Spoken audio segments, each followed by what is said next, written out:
It's time for the Rick Smith Show. Now, here is the voice of the working class, Rick Smith. And welcome, brothers, sisters, working class heroes. This is the Rick Smith Show. Thanks so much for being here today on the big program. Lots to get to, lots to talk about. Newsweek had a headline. Joe Biden is one of the worst presidents in history. 1 in 5 Democrats say. And look, when did Newsweek become this kind of clickbaiting rag? When did that happen? Now they used a Rasmussen poll. Yeah, I don't know why I don't know why anyone would use a Rasmussen poll. It is, they describe it as Republican leading. No, it's fully in the bag. This is where you go, hey, I want to come up with the craziest nonsense possible. So get me a poll to confirm the most outrageous, crazy nonsense possible. Or at least that's the way it appears.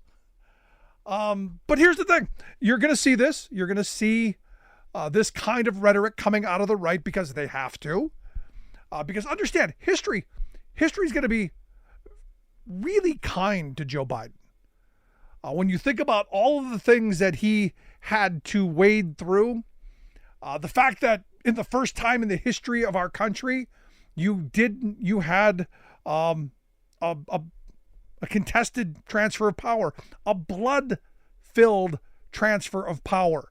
One of the great things about this country had always been that we were the beacon of the world. We showed the world how you can have ideological transfers of power without blood loss. Well, thanks to Donald Trump and the Republicans, that is no longer our legacy. It's no longer true. That is our past. And Joe Biden is taking us, fortunately, back in that direction. Now, his legacy, quite frankly, is going to be the enormous amount of legislation and the transformational changes that were made during his short tenure. That's the reality. His legislation to rebuild this country. Now, granted, it's nowhere near what we needed, but it's what we could get. It's that bipartisanship that people talk about. Oh, well, we got bipartisanship. Well, out of bipartisanship, you know what we got? We got a quarter of what we needed. And this is where the rest of us have got to come around to the reality that one of the parties, they don't seem to really care about the country that much. They care about themselves. So that infrastructure bill that got a handful of Republicans to come on board, and good for them, should have been much chunkier, should have been much bigger, should have been much more helpful, should have been a bigger shot in the arm for the economy. And that's the weird thing. That's the reason they didn't do it. Because it would have been a massive win. Look, the $1.2 trillion infrastructure bill is a massive win. Can you imagine the $3.5 trillion that they wanted? Or the $4.8 trillion that we needed? Can you imagine what that would have done for the country? No, but Rick, that would have caused inflation. No, to put people back to work. And in good career-sustaining jobs. And then we wouldn't be questioning immigration. We'd be begging people to come here to do the jobs that need to be done. But again, can't talk about that. Also, the idea that we have an industrial policy and that we're actually reindustrializing the nation in ways that, both of these, in ways that won't be seen for another decade or two.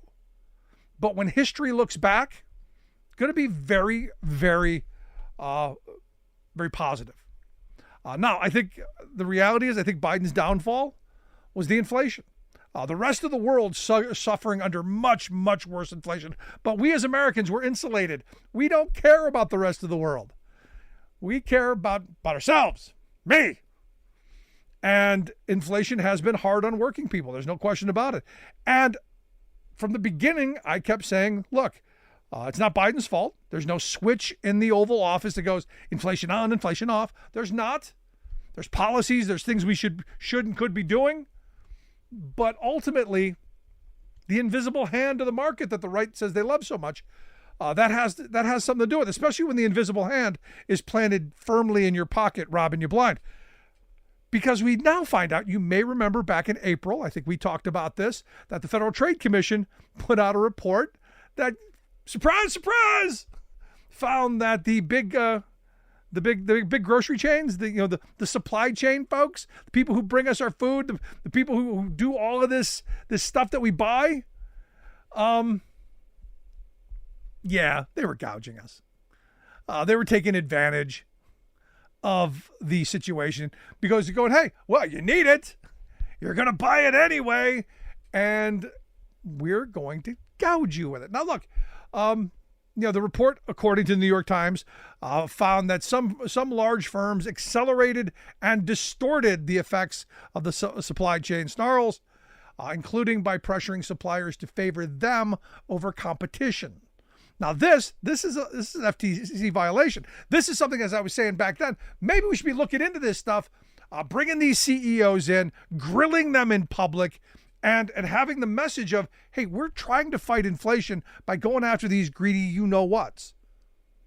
Now, what's interesting, and we're going to talk about this later in the show as well, what's interesting is we created some really big billionaires.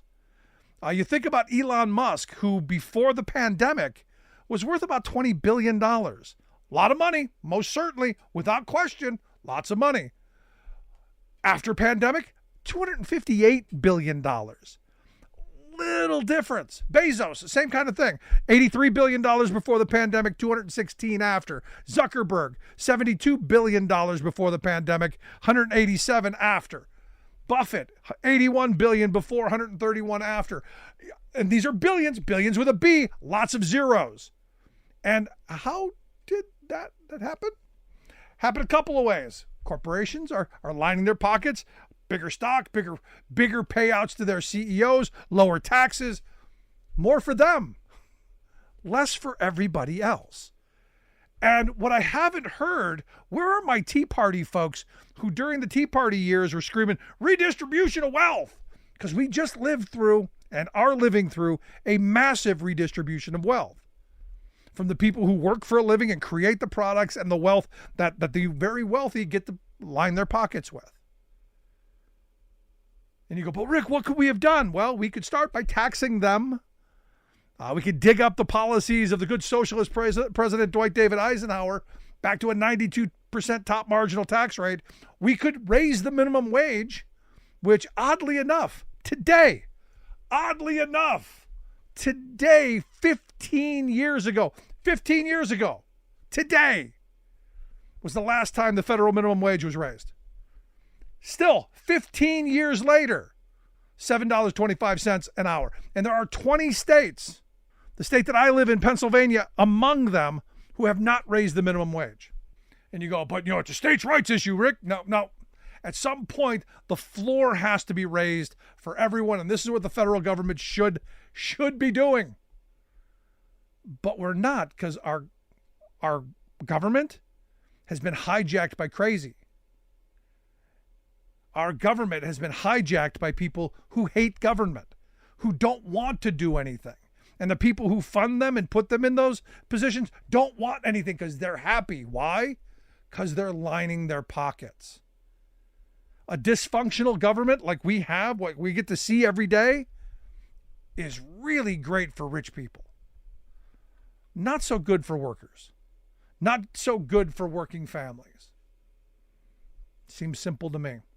Want to hear your thoughts. Are you in one of those 20 states that hasn't raised the minimum wage since 2009? I know here in Pennsylvania, it's still $7.15, the state minimum wage. I remember the chant, $7.15, nothing in between. Yeah. Quick break. Right back.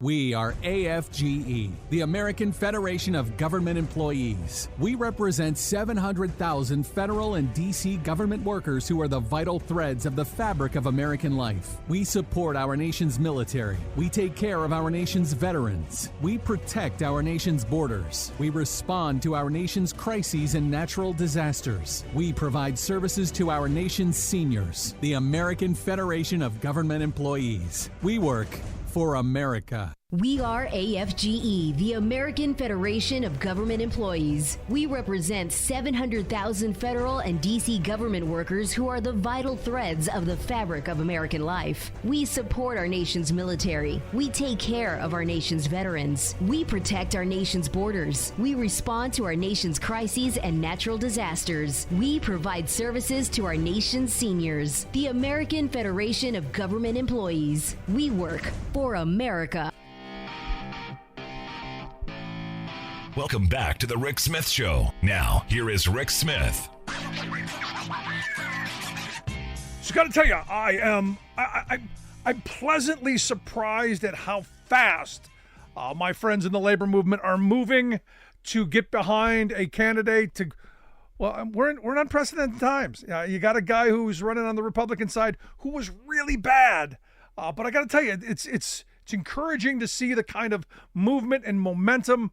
I look at the statement by Culinary Secretary Treasurer Ted Papageorge, who said President Biden is a champion of workers, and under his leadership, the most pro-union policies have been implemented. He went on to say the NLRB has held employers like Station Casino accountable, and his plan to cap rent increases and protect working families stands in stark contrast to Trump Republicans who refuse to take on price gouging Wall Street landlords, big corporations, and the super rich. Sean Fain, head of the UAW.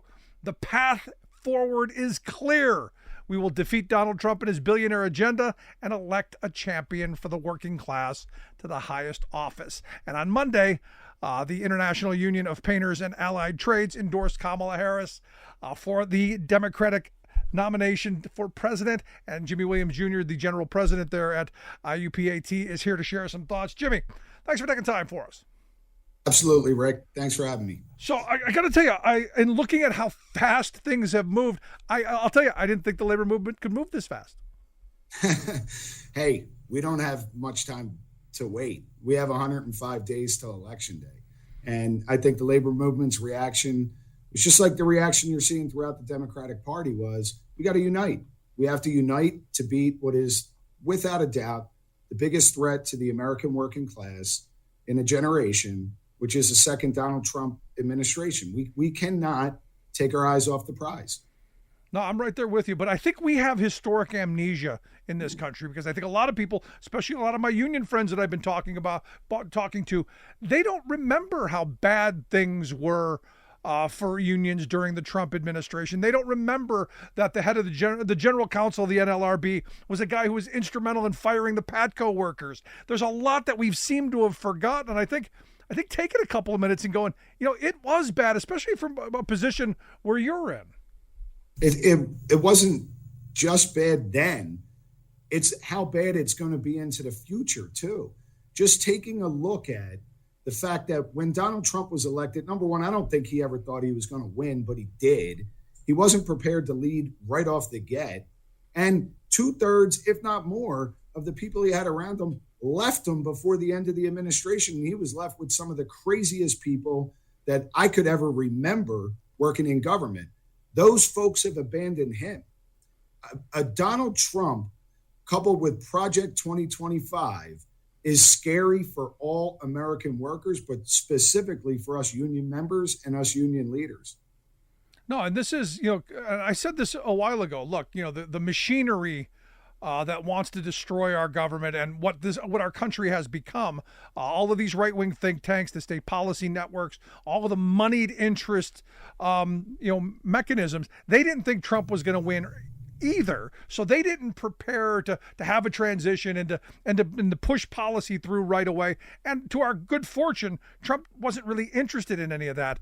Now I see, since you brought up Project 2025, it's the moneyed interest with all of their machinery, putting all of their wealth, their weight, their power, all of their evil mind control power into one 900-page document on how to make this country, well, the 80s and 90s and not the 1980s and 90s again. And that's how they're going to govern if elected. And they've made that very clear. The Republican Party of today is not even the Republican Party of 2016. You have to remember, when Donald Trump cleared the field in 2016, you had some serious competition. They're all gone. They've either gone or they've just fallen in line. And that is who's going to govern this country if the American working class doesn't unite behind Vice President Harris. Yeah. Now, I'm sure you watched the RNC convention. One of the surprising moments there for me was Nikki Haley coming forth and giving an endorsement, given the fact that they had a pretty hot and heavy, primary, but also the fact that ideologically she's just not there. I was kind of surprised to see her, of all people, fall in line. Marco Rubio, Ted Cruz, the rest, DeSantis, the rest of them. I get that, but she surprised me. Nothing surprises me anymore, Rick. There hasn't been a single Republican, with the exception of Dick Cheney's daughter, which is crazy, and maybe Mitt Romney, that have ever had the nerve to really stand up and want to remain in public office, because they've all had to fall in line behind former President Trump. That's just the way that party has operated. Now, the National Review has said something that I find interesting. And again, the National Review is not a hippie liberal publication. One of the long-standing extreme conservative publications. They said that Trump's appeal to union members like yours, was not ideological. It was cultural. That they really don't know what it is that he wants to do. Then they don't really care, because it's a cultural thing.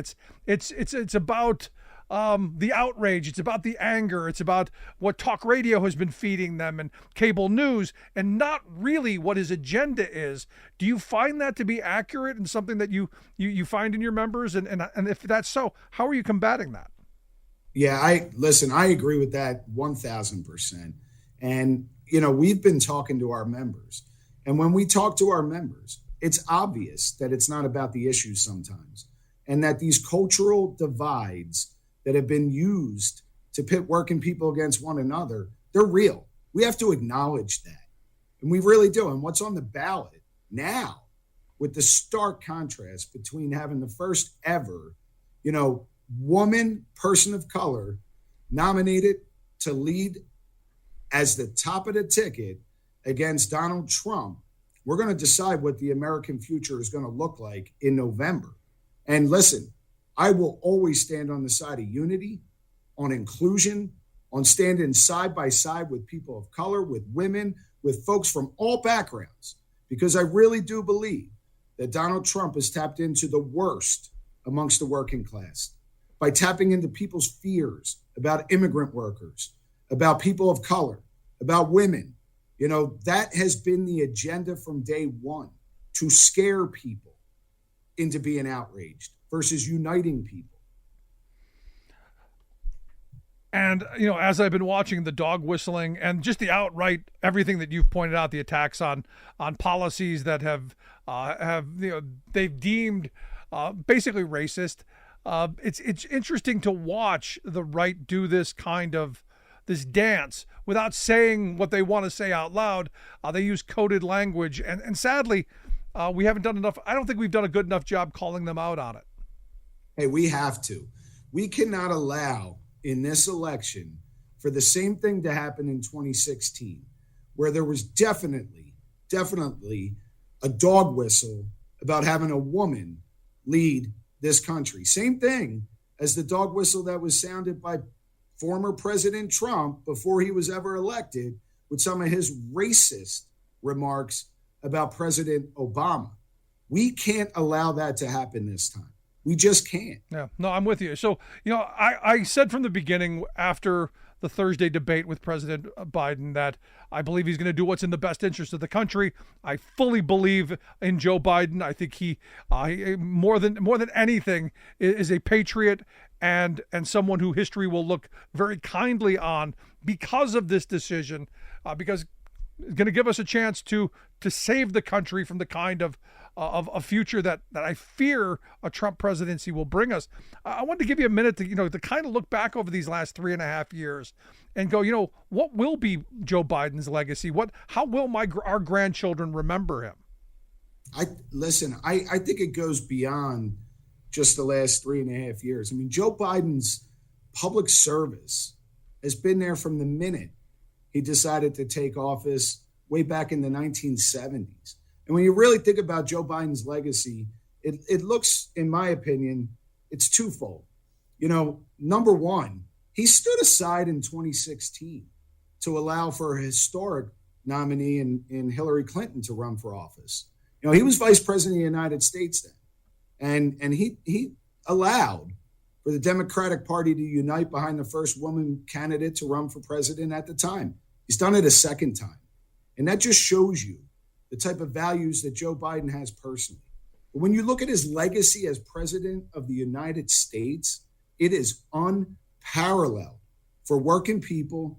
He has reversed the trend of trickle-down economics that has been there since Reagan took office in 1980. He has put in more things to help working people achieve a real chance at getting ahead in this country.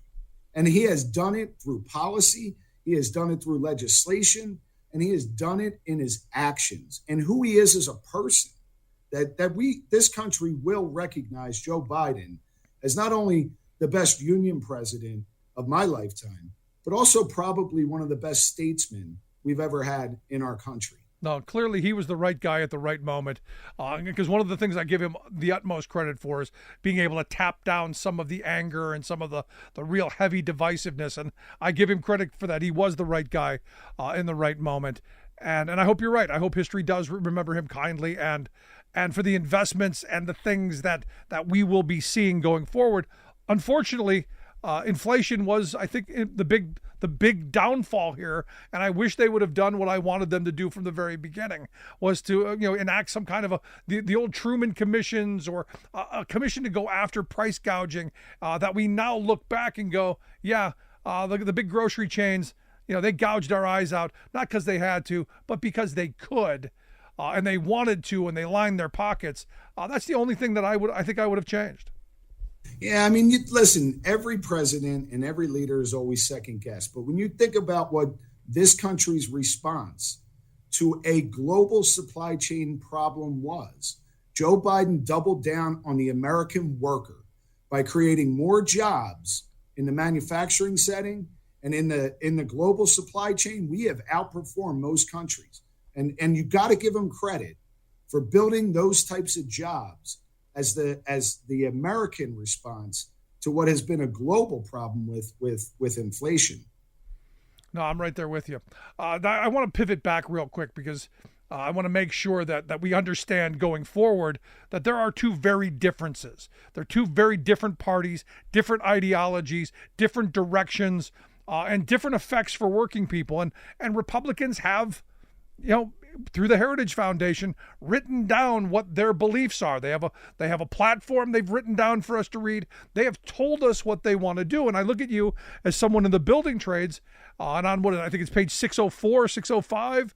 They want to do away with prevailing wage, and they want to do away with project labor agreements. Those are things that I think, and maybe we can disagree, but I think those are things that are kind of important to your members, aren't they?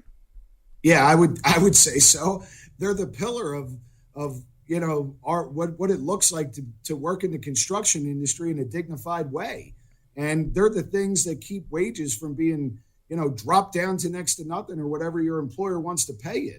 And yeah, they are the basic fundamental principles about why we engage with government in the building trades. But it goes so far beyond that. The things that they plan to do, goes well beyond just what they're going to do to building trades unions. Their attempt to try to eliminate the union movement is real, and it's written down, and that's going to be the plan of attack. And it goes back to, do we believe in that ideal of the past, of the Knights of Labor, an injury to one being an injury to all? Because it's interesting that I've gotten a number, since the RNC convention, I've gotten a number of responses from union people going, well, I'm all in favor of public sector unions, just not those government unions. And I think the Republicans have done a very good job of dividing and attempting to conquer, especially in the labor movement. Because Trump has already said he wants to fire, 50,000 federal employees through this Schedule F. They've got this grand plan, Project 2025, to make patronage great again. Do you think that message is getting out that this is the direction they want to take work in America? No, I don't think it has. And I think because sadly, the corporate interests, I think sadly, the media has focused on the wrong issues. And I think, thankfully, President Joe Biden did the right thing by saying, you know what? It's not about me. It's about the issues. And I think the response from both the labor movement and from working people and from just general Americans that have had enough of this type of debate in this country behind uniting behind Vice President Harris right now, and the amount of energy that you see right now in the base of the Democratic Party and amongst people saying, you know what? I really think we can pull together as a country is exciting to see, because that's the real debate we have to have, Rick. And we haven't been allowed to have it because it's been about two people's personalities. And now it's about time we get back on track and talking about the real issues. So what in your world, what is that focus issue that you want Kamala Harris to hold on to? Is it today being the 15th anniversary of the last time we raised the minimum wage? Is it the prevailing wage? Is it the project labor agreements? Is it the right to collective bargaining? Or is it all of it? Is it what built the most prosperous working class in humanity and the mere existence of the 20th century not being repealed? Is that what we fight for? I'll tell you what, Rick. You know what it starts with? It starts with finishing the job, right? All of the accomplishments that President Biden has been able to achieve has to see its way to the finish line. This economy that is being built as we speak, through the middle class outward, has to have time to develop. You know, a lot of the jobs and the projects in the construction industry have yet to even get started. And I can only tell our members, imagine what it would look like under a Trump administration if those jobs do not have prevailing wage standards, if they do not have project labor agreements, if they do not have apprenticeship programs. Guess what? Forget it. Yeah. We don't stand a chance. It starts there. No, it's an excellent point. Excellent point. But the promise of doing even more to unite the country and to really develop and get off of these divisive moments that we've had since 2016, you know, that's something also that we should all be focused on. I'm right there with you. Jimmy Williams Jr., I appreciate you taking some time for us. Good on you. I look forward to talking to you again here in the near future. Thanks, Rick. Thanks so much, Jimmy Williams Jr., General President of the International Union of Painters and Allied Trades, IUPAT.org, the website, if you want to take a look at the work that they do. Maybe even, I don't know, sign up for their apprenticeship program, become one of these high-paid, career building trades guys. It's a good job. Want to hear your thoughts? Email me, rick@thericksmithshow.com. Quick break. Right back.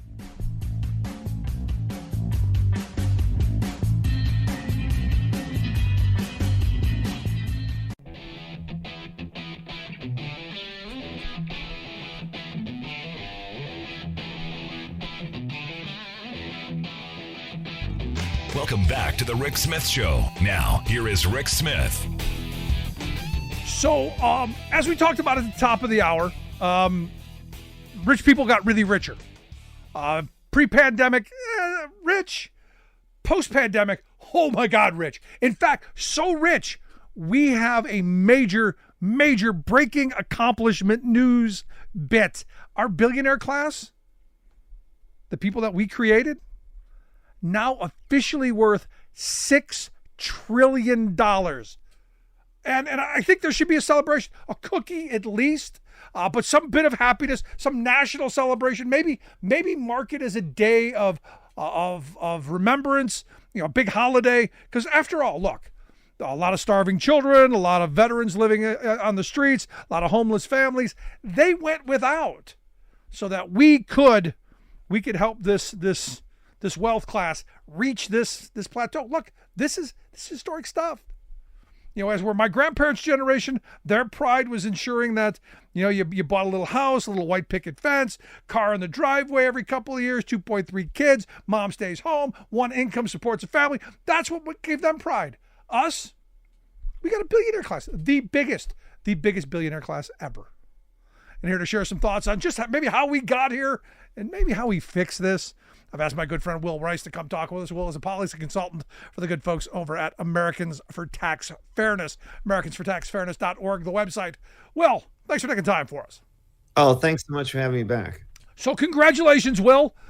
You, me, our audience, everyone, we tightened the belt a little bit, sacrificed a little bit, bought the store brand instead of the name brand, just so we could have this wonderful honor.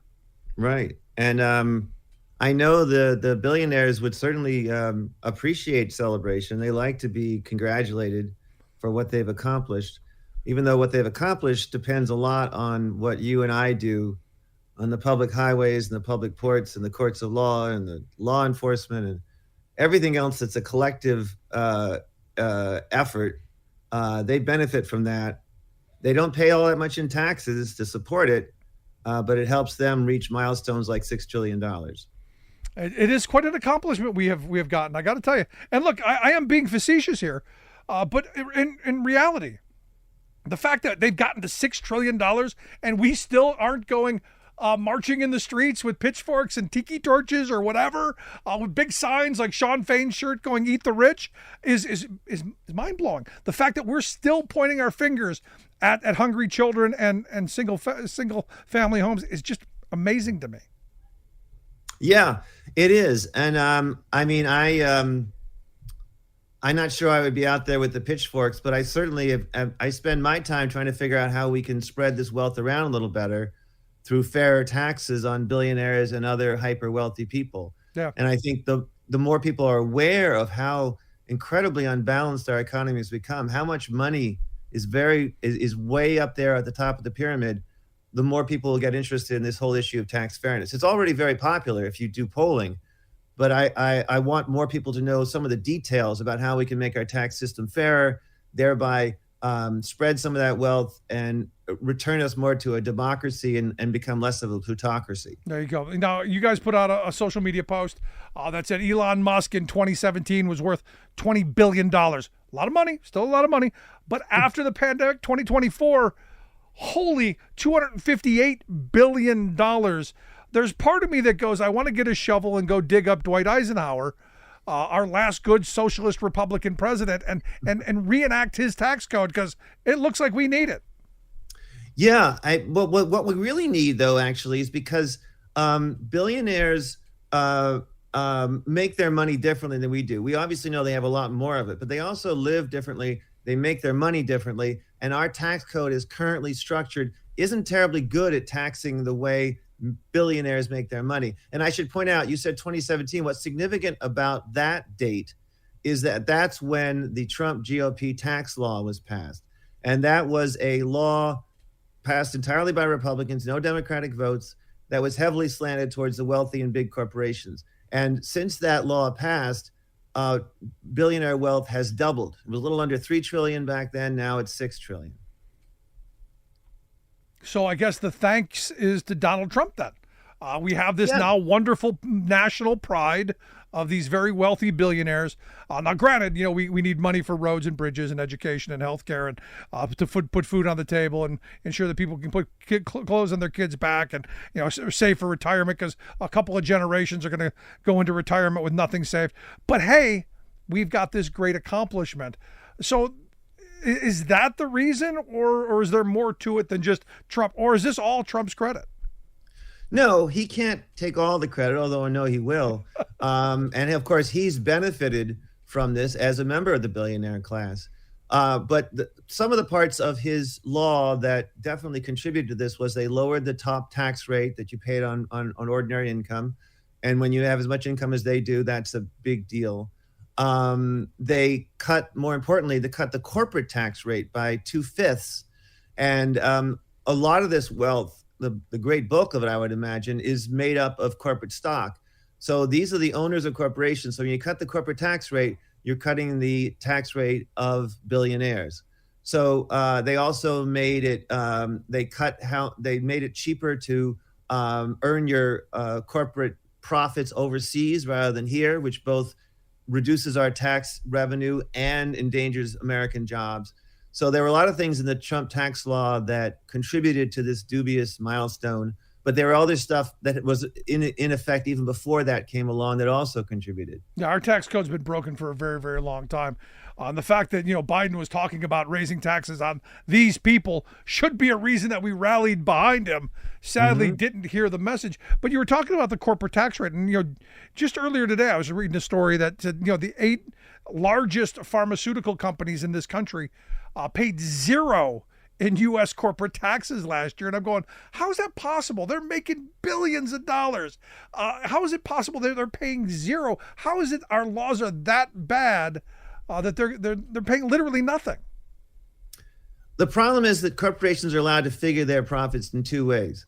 They do it one way to come up with a figure that they flash to Wall Street to try to attract investors. And of course, they want that number to be as high as possible. Then they're allowed to figure it a different way when they're calculating their taxes. And that's when they want to poor mouth what they have to the IRS. So President Biden took note of that. And one of the many accomplishments of his administration was that he passed a corporate minimum alternative tax, which says if you're one of the top 100 companies in the country and you're not paying at least 15%, you have to figure your taxes again based on that big number you tell Wall Street about, and then pay that amount. So he's been trying to address this issue, but it's not just pharmaceuticals. There's all kinds of big corporations that, especially since the Trump GOP tax law, have announced big profits and little or no in taxes. Now, as I understand, what is it, next year? A lot of the Trump tax code sunsets, especially those parts that actually maybe had some bit of benefit for working people. Do you see those things being expanded? Do you see those going by the wayside? Any thoughts on what the future might hold for those? What should happen is the parts of that law that actually were of some help to working people, like the expanded child tax credit and the expanded deductions, standard deduction, we should keep those. And in fact, President Biden and now Kamala Harris, part of his team, and now apparently going to be the next Democratic presidential candidate, have made this pledge that they're not going to allow any parts of the tax law expire that would increase taxes for anyone making less than $400,000 a year. But there's plenty of stuff we can let expire that helps people above that amount and far above that amount, and save trillions of dollars in tax revenue that we can then invest in education, healthcare, housing, childcare, all the things that help working people get by and get ahead. Yeah, I remember as they were debating this back in 2017, I questioned the sense in sunsetting things like the child tax credit and the things that working people wanted, while making permanent the corporate tax breaks and the breaks for the wealthy. I kind of questioned, which side Donald Trump was choosing to be on, because understand, they sold it as working people are going to get a tax cut. Mm-hmm. Yeah, well, the main thing was the main aim of this law was to cut the corporate tax rate. But Republicans know enough about the American people and where things stand now. They knew they couldn't get away with just doing a corporate tax cut. So they put these other elements in as well. But the part that they made permanent was the corporate part. And the part that they made temporary were these things that some of them, yes, helped working families. The majority of it, though, helps higher income people. And they figured if we mash them together, we'll sneak in these rich tax cuts along with the middle class ones. But the Democrats are wise to that. And it's going to be a big battle at the end of next year, or actually all through next year, leading up to the end of the year, where Democrats are not only saying, no, don't extend these tax cuts for the rich people, but let's make this an opportunity to have some real tax reform. And there's a lot of things we could throw in there that would make the tax code fairer, would raise more money for us so we can invest in the American people, and would decrease somewhat the power of billionaires and other hyper-wealthy people.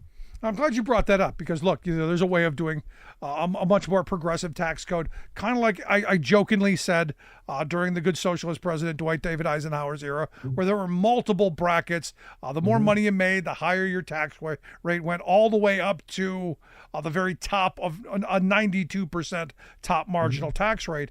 But you look at what Trump did, and the numbers, they lowered the numbers on rich people. The corporate tax he lowered from 35 down to 20, 21, wants to go down to 15. And you've got this Project 2025 plan that is out there saying, no, we want to simplify the tax code by basically creating two flat tax brackets. And it appears to me, and I'm not a tax expert, I'm just a guy who looks at simple numbers and goes, what they're proposing is a massive tax increase on the vast majority of the working class. Have you read through these tax proposals in this Project 2025? And if you have, what are we seeing in it? Well, as I said in something I wrote for our Substack, it's probably the biggest collection of bad tax ideas ever in one place at the same time. I mean, they have both short and long-term goals, and the short-term goals include what you say, cutting the top tax rate that the richest people pay down to 30% from where it is now, rather than raising it, which is what most Americans want. They also want to reduce the corporate tax rate even further, as you said, like Trump wants to, down to 15%. And then longer term, they want to do things like eliminate or replace the income tax with a national sales tax. And that's about the most regressive kind of tax you can have, because if you're a working person, you spend much more of your money on absolute necessities like groceries and gas. And so you're paying tax on that. Whereas if you're a wealthy person, you don't have to spend so much on those necessities, and you're going to wind up with a huge tax cut if you get that. So Project 2025 is a terrible idea for working Americans. It's a terrible idea for almost everyone except for the very richest people in our country. Because you laid it out there a little bit in that what they've put a line at $168,000, evidently. If you make over $168,000, you'd be paying 30% federal taxes. And if you make under that, you're going to pay 15%. If we learned anything from Mitt Romney during his presidential run, a good percentage of people don't pay federal taxes. So this would be a massive increase on the lower end of the working class, wouldn't it? Yeah, for most people, in fact, workers who make over $100,000 a year, they pay more in payroll taxes than they do in income taxes. So when you're fiddling with the income tax, you're really not addressing the tax that affects most workers, that affects most Americans. So by the main benefit of this change, and I should say that simplicity in the tax code isn't the same as fairness. In fact, those two concepts can be in conflict and actually are in conflict. You obviously don't want an overly complex tax code that people can hide in, but the simplest tax obviously would be a head tax. You say everyone pays $100. That's very simple, but it's not very fair, because then you have Bill Gates paying the same thing as a minimum wage worker. So the idea of having different brackets is a way of distinguishing the different abilities of people to pay based on how much money they make. So as soon as you start cutting out brackets, you by definition making the tax code less fair. And I'm glad you brought that up, because when people see, all I'm going to have to pay is 15% tax, they maybe don't read the whole sentence of federal income tax, because most of us pay less than 15% for federal income tax. We pay our state, our local, the payroll tax, as you pointed out, all of these things. That's just this one federal tax. But when you look at the big numbers, the very wealthy, the people we talked about at the top, they would walk away with a king's ransom. They would, and we would lose trillions of dollars in revenue, and that's trillions of dollars that can't be used to expand healthcare, can't be used to improve education, can't be used to make childcare affordable for people, can't be used to address the housing crisis that we're facing right now. So when you're cutting federal income taxes, you're just helping the wealthy and you're hurting everyone else, because most people don't pay that much in federal income taxes, and they do often benefit from these services that the federal government pays for and helps people stretch their dollars and live a better life and expand opportunities for them. Yeah, all that's fine, well and good, But we could get our billionaire class to $10 trillion. Wouldn't that be something? Yeah, I mean, if we just want to sit around and cheer the billionaire class, I guess that's okay. That's kind of how Rome went down, though. You know, we'd be cheering demigods, I guess, as our roads crumbled and our kids weren't being educated and our grandparents weren't getting any health care. It's really a choice. It's really a choice of what we want to do. And I think that the American people have made their choice, quite frankly. No, we're going to make our choice in November, because this is one of those issues very clear where each side stands. There is no ambiguity. There's no gray area. It is a complete and total, it's night and day. Yep. It seems that simple to me. But hey, maybe we do want our billionaire class to get to $10 trillion. And as I've been saying for a long time, I'm waiting for someone to come out with billionaire trading cards so we can all have our favorites. We can trade them. We can have like a dream team of billionaires. It would be fabulous. Granted, we won't be able to eat or have a roof over our head, but we got billionaires, man. So last question I've got for you, on this front, this isn't a sexy topic. A lot of people aren't, running to the local bar to debate tax policy with their friends. Why is this important, do you think? We can't pay for anything unless we raise the money. I mean, we have a huge national debt. The Republicans use that as an excuse to try to cut things, including Social Security, Medicare, and Medicaid. So whatever you care about, if you care about schools, if you care about hospitals, if you care about national defense, if you care about law enforcement, if you care about science, if you care about anything that we collectively pay for through our federal government, we have to raise more money. And the people who have the money are those billionaires with their $6 trillion and people just below them. And the Biden-Harris administration has been the most progressive tax reforming administration in recent American history. And every indication is that Kamala Harris will continue that. There's lots of ways to raise money from people who have too much of it right now. And I think she's the one who's going to offer those solutions in this coming campaign. Well, we'll see. But, it does sound enticing, $10 trillion. Just kind of throwing it out there. Will, I appreciate the time. Always great talking with you, my friend. Yeah, great talking to you. Thanks so much. Will Rice, policy consultant there at Americans for Tax Fairness. I was joking about the $10 trillion thing. It's a disgrace that it's at $6 trillion. It's a national disgrace. That simple. Check out their website, americansfortaxfairness.org. Quick break. Right back to wrap things up. Stick around.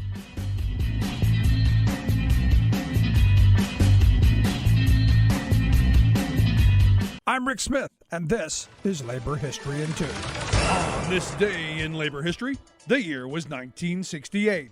That was the first day of a new U.S. labor partnership, the Alliance for Labor Action. The alliance was forged by the president of the United Auto Workers, Walter Reuther, and the president of the Teamsters Union, Frank Fitzsimmons. The UAW had left the AFL-CIO over differences on how to approach labor organizing. The newly formed alliance with the Teamsters stood as a progressive alternative to the AFL-CIO's approach at the time. The ALA called for forming community unions for the millions of poor and unorganized workers. It supported the civil rights movement, as well as the movement against the war in Vietnam. One of the ALA's slogans was, quote, to find answers to the urgent problems of our society. The ALA developed position papers on a series of issues.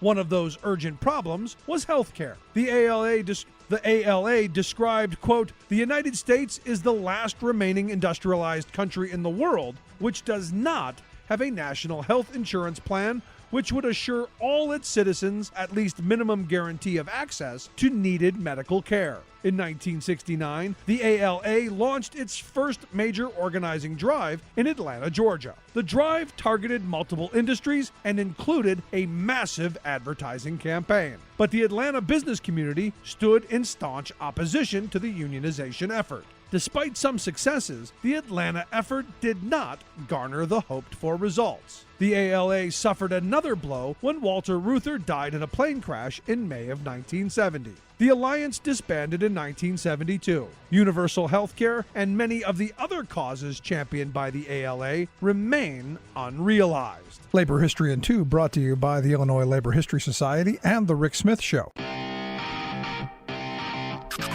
You're listening to The Rick Smith Show, where working people come to talk.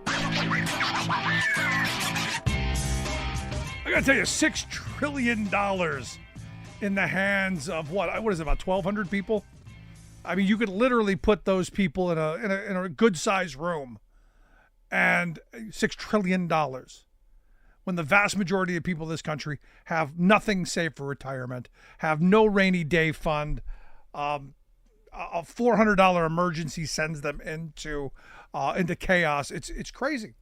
It's just crazy the way our tax code has been structured to make sure that the wealthy and the powerful, I guess it isn't crazy. We have allowed them to control our government for way too long. Just amazing. Now, yesterday, I fell down one of the video crack rabbit holes. And I don't do this often. I don't allow myself to do it very often. But I was just sitting around and I just happened to be scrolling through, and it got me thinking about the world that we've been trained to think is kind of normal. And I grew up, as a kid in the 70s, came of age in the 80s, and things were much different back then. And there was a video that grabbed my attention, just of this little guy who was harassing this big guy about not taking his shopping cart to some designated area, or he basically just put the cart up over the curb and got in his car and drove off. And this little guy was just berating him up and down, every which way, calling him everything but a decent human being. And it got me to thinking of, in the age of video cameras, we see a lot of this kind of stuff. I dare you to do something, and I bet you won't kind of videos, which are trying to bait people into confrontations or some kind of violence so they can sue or whatever. Because back in my day, that happened in the parking lot. One of two things would have happened. The guy who was being harassed would have probably taken care of the person, or the guy whose job it was to take the carts back would have gotten in it. And the video got me thinking about my first paycheck paying job. It was in a small local department store chain in Cleveland. It was called Uncle Bill's. For my Cleveland audience, Uncle Bill's, yeah, there were like 4 or 5 of them in the greater Cleveland area. They got bought out by some, big company at the time, Cook United, who ended up, eventually, the big moneyed interest sucked everything out of it and put them out of business in 87. But my grandmother had made a career out of that little store, and a lot of families did. And it was a good paying, family sustaining wage job for people who needed the income. And one of the people that I remember, because of this video of this guy, just going up and down, and I guess this is a thing. This cart shaming, I guess, is a thing. I remember a guy named Freddie Weber. Freddie was he was disabled. He had a really bad case of Tourette's. And his job, what he got up every day to do was to go get the carts. His job was to make sure the carts were clean, pick up some stuff in the parking lot, and nobody took more pride in the job that they did than Freddie Weber did. And this video got me thinking about, had someone wanted to take the cart back, Freddie probably would have beat him up for taking it back. And it just shows how we've been changed in our thinking, that used to be someone's job. Much like, I go to the checkout counter at the supermarket, and someone is shaming me for not using the self-checkout. It's this same kind of thing that we're being trained every day to think, well, that's a menial job. No, that's somebody's livelihood. And I guess I'm one of the only people who think like this, or I think I am. Email me if I'm not, because I want to hear that there are others out here who think that, People need jobs all along the spectrum of capabilities. And Freddie Weber, his job was, and did it for, I think, like 45 or 50 years. His job every day was to go out and get the carts. He would wash them down. He'd wipe them down, clean everything up. He'd go out and clean up the parking lot. But the pride he took in that, in knowing that, here's the thing, if he was at work, you knew there wasn't a cart in the parking lot because he would basically follow you out, take it back from you. There were never two carts somewhere. He'd run and get them. But it was that sense of, this is my job. This is how I put food on my table. And people respected that back then. And fought for that. Look, when Freddie Weber wasn't there, chaos happened. And people want to know, where is he? And I guess the reason I'm sharing this is because, I see us in a much different light than maybe we were back in the early to mid 80s. I think back then maybe people cared a little bit more about each other. I could be wrong. Maybe it's just what I'm seeing. But on this job front, because we're going to see a lot of jobs being lost, and quickly. When the AI and the robotics and the automation and all that stuff come online, it's going to be rapid. It's going to be painful. And it's going to be shameful. And this is where my mind goes, I do think we've got to protect those jobs that people take pride in. And I guess that's my message on that, which is why when I go to a place where there is a checkout person, I go to their counter. It may take an extra 20 or 30 seconds, but you know what? They take pride in what they do. And that's how they feed their families. Just my thought. Want to hear yours? Email me, rick@thericksmithshow.com. Miss any portion of the program? Podcast. Also, freespeech.org. Check out the video. And as always, thanks so much for being here. We'll see you back here next time.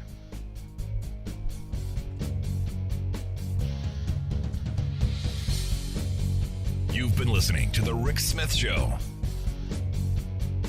Email Rick at rick@thericksmithshow.com. Until next time, this has been The Rick Smith Show, where working people come to talk.